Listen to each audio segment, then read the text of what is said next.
ஐந்து கரத்தனை ஆனை முகத்தனை இந்தின் இளம்பரை போலும் வெயிற்றனை நந்தி மகன்றனை ஞான கொழுந்தனை புந்தியில் வைத்து அடிபோற்றுகின்றேனே. பக்தி ஒன் டுடே சேனல் நேயர்களுக்கு அன்பார்ந்த வணக்கம். 1/1/2025 அதை தொடர்ந்து வரக்கூடிய சனிப்பெயர்ச்சி, குரு பெயர்ச்சி, ராகு கேது பெயர்ச்சி பொதுவான பலன்களாக இதோட கலந்து வரும். ஏன்னா இந்த வருடம் வரக்கூடிய சனிப்பெயர்ச்சியானது மிகவும் துல்லியமாக சொல்லப்போனால் உலக மக்களுக்கு நன்மையும் தீமையும் கலந்து தான் வரும்.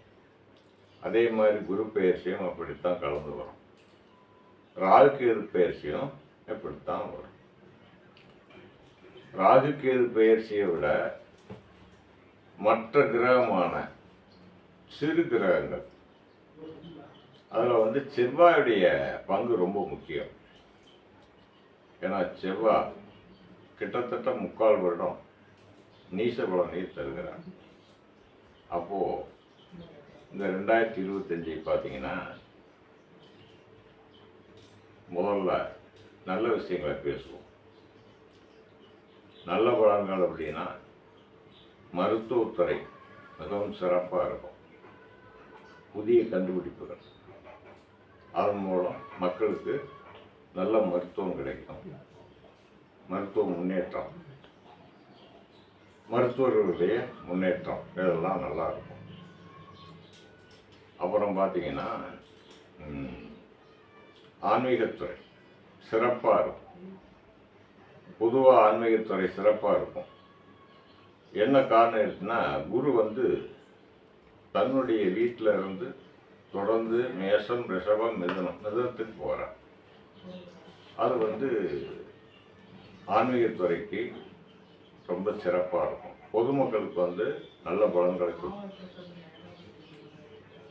அதே நேரத்தில் சனிப்பெயர்ச்சி ஆன்மீகம் சார்ந்த சில விஷயங்களில் சில சங்கடங்களை கொடுக்கத்தான் செய்யும். ராகு கேது பெயர்ச்சி அப்படித்தான் சில சங்கடங்களை கொடுக்கும்.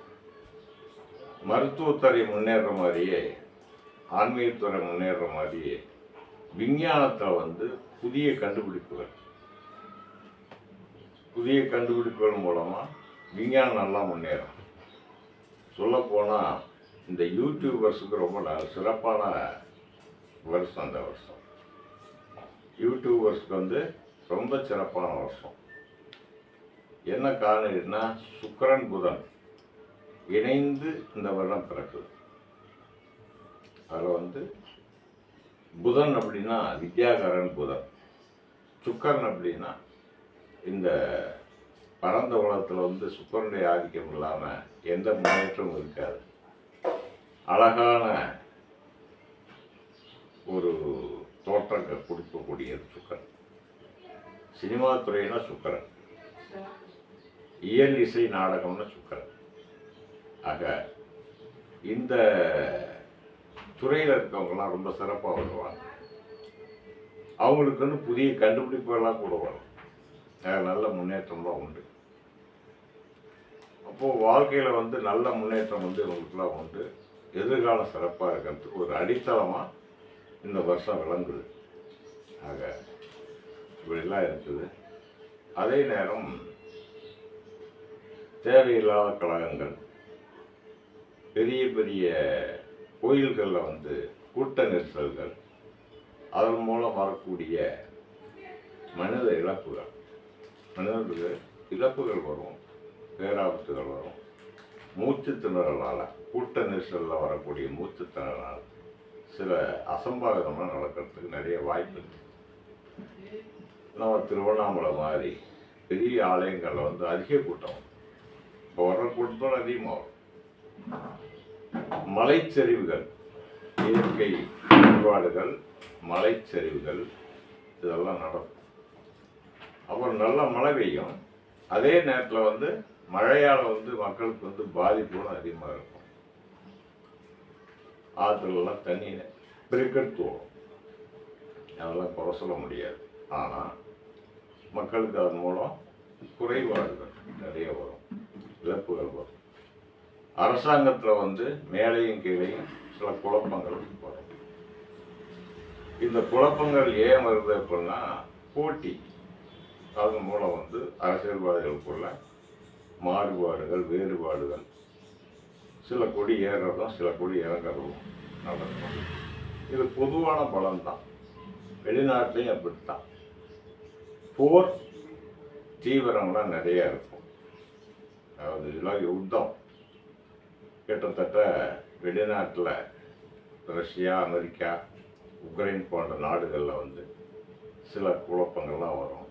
இப்போ இருக்கிறவங்க விட அதிகமான சில பிரச்சனைகள் வரும், அழிவுகள் ஏற்படும், தீ விபத்துகள் அதிகமாக காணப்படும்.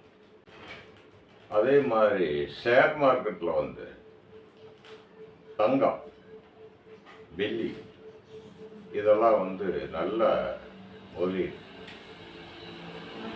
பிளாட்டினம் நல்ல முதலீடு. இது வந்து அவங்கவுங்க ஜாதக பிரகாரம், எவ்வளோ பெரிய கோடீஸ்வரனாக இருந்தாலும் அவங்கவுங்க ஜாதக பிரகாரம் அவங்க அதை பார்த்துக்கிட்டு செயல்பட்டால் நல்லா இருக்கும். இதெல்லாம் நல்ல முன்னேற்றமான அமைப்பு தான். அதெல்லாம் குறை சொல்ல முடியாது. அதில் வந்து நல்ல வருமானங்கள் பெறும். கருப்பு நிற பொருட்கள் நல்ல விலை உயரும். அதே மாதிரி தானியங்களில் வந்து கருப்பு உளுந்து, எள், அப்புறம் சில பயிர் வகைகள் இதெல்லாம் நல்ல வருமானத்தை கொடுக்கும், விலையும் ஏறும். மக்களுக்கு வந்து விலைவாசி உயர்வு கொஞ்சம் கட்டுப்படுத்த முடியாமல் இருக்கும். அப்புறம் வந்து பார்த்தீங்கன்னா வரி அதிகமாக இருக்கும், மக்களுக்கு கொஞ்சம் சிரமம் கொடுக்கக்கூடியது தான். வீடு நிலங்கள் இதில் வந்து முதலீடு பண்ணுறதும் நல்ல அமைப்பு தான். அதுவும் அவங்கவுங்க ஜாதக பிரகாரம், அவங்கவுங்க யோக பிரகாரம் அமையும். சில பேருக்கு வந்து தாளம். இந்தியாவை பொறுத்த வரைக்கும் ஓரளவுக்கு முன்னேற்றமான அமைப்பு தான், இல்லைன்னு சொல்ல முடியாது.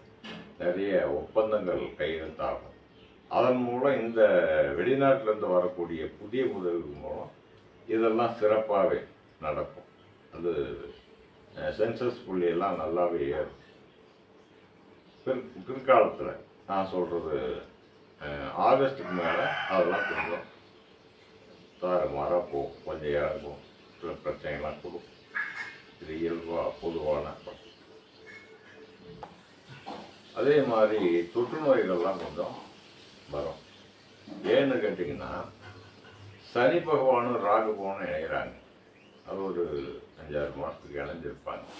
அந்த காலகட்டங்களில் வந்து மக்களுக்கு வந்து நீர் சார்ந்த, அதாவது குடிநீர் சார்ந்த தொந்தரவுகள், மழைநீர் சார்ந்த தொந்தரவுகள், அதன் மூலம் ஏற்படக்கூடிய புதிய கிருமிகள் அது வந்து கொஞ்சம் மக்களை பாதிக்கத்தான் செய்யும். கொரோனா வந்த மாதிரி தான், ஆனால் அது கொஞ்சம் தொந்தரவு பண்ணும்.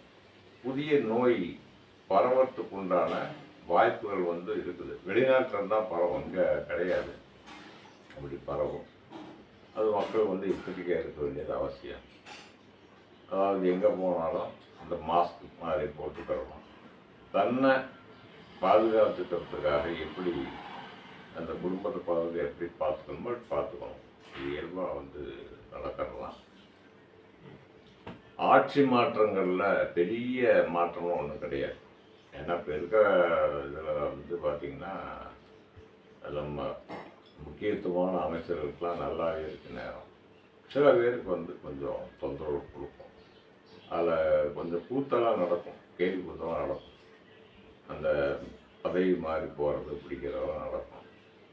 மேலே இருக்க தலைவர்களுக்கும் இங்கே இருக்க தலைவருக்கும் சில முக்கிய தலைவர்களுக்கு உடல் உபாதைகள், அதன் மூலம் வந்து கொஞ்சம் சரிவுகள்லாம் நடக்கும். இதெல்லாம் இயல்பாக பொதுவாக நடக்கிற விஷயங்கள் தான். அதில் மாறுபாடெல்லாம் கிடையாது. அதுதான் இருக்கும். விவசாயத்துறையில் வந்து பார்த்திங்கன்னா கொஞ்சம்